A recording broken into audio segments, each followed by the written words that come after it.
Home office ব্যাপক দরপাকড় শুরু করেছে। সাম্প্রতিক সময়ে তারা 1000-এর মতো টার্গেট এরিয়াতে তারা ভিজিট করেছে এবং কয়েকশো লোককে তারা গ্রেফতার করেছে।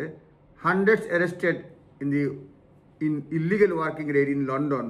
এবং লন্ডনে তারা কার ওয়াশ, নেইল বার, সুপার মার্কেটে, কনস্ট্রাকশন সাইটে তারা এই রেড দিচ্ছে এবং ব্যাপক দরপাকড় চালাচ্ছে আর কি।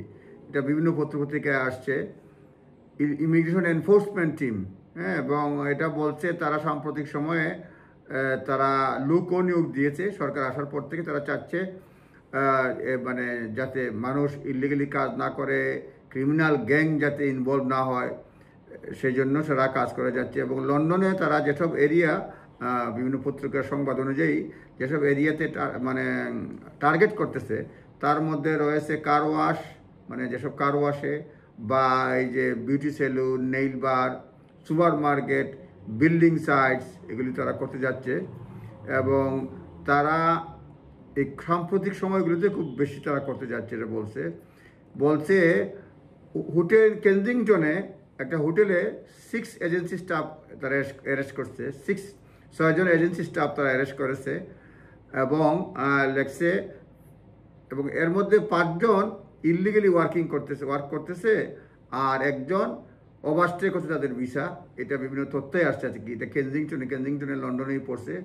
6জনে অ্যারেস্ট করছে। 5জন হলো গিয়া হয়তো তাদের এই কাজ করার মানে রাইট নাই, সেটা করতেছে, আর একজনের ভিসাই নাই। 6জনের মধ্যে এই মানে 5জন ইলিগাল ওয়ার্কিং আর একজন হ্যাভিং ওভারস্টেড দেয়ার ভিসা, এটা বলছে।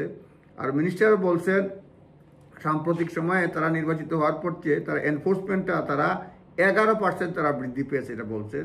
এবং border security minister Angela eagle MP উনি বলছেন, আমরা এখানে কেউ আসবে ভিসা হিসাব কাজ করবে ইলিগালি পুয়ার কন্ডিশনে, এটা আমরা হতে দিব না, এটা বলছেন। এবং এতে মানুষের মানে জীবন রিস্কের সম্মুখীন হয়ে যায়।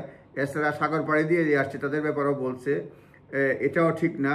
এবং তারা এই যে মিনিস্টার, সিকিউরিটি মিনিস্টার যিনি বলছেন অ্যাঞ্জেলা ইগল বলছেন যে এটাও তারা স্টপ করতে চায়।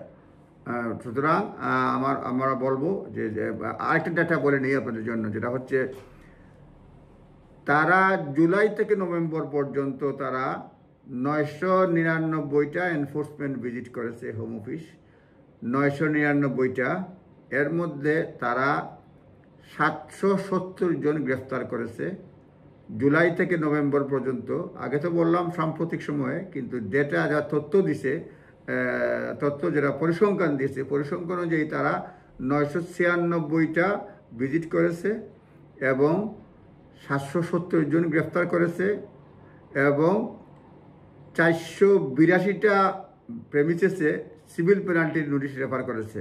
সুতরাং এটা বেশ জটিল, মানে ব্যাপক সংখ্যক সিভিল পেনাল্টি, মানে প্রতিজনে আপ টু 60,000 পর্যন্ত পেনাল্টি মানে জরিমানা হতে পারে।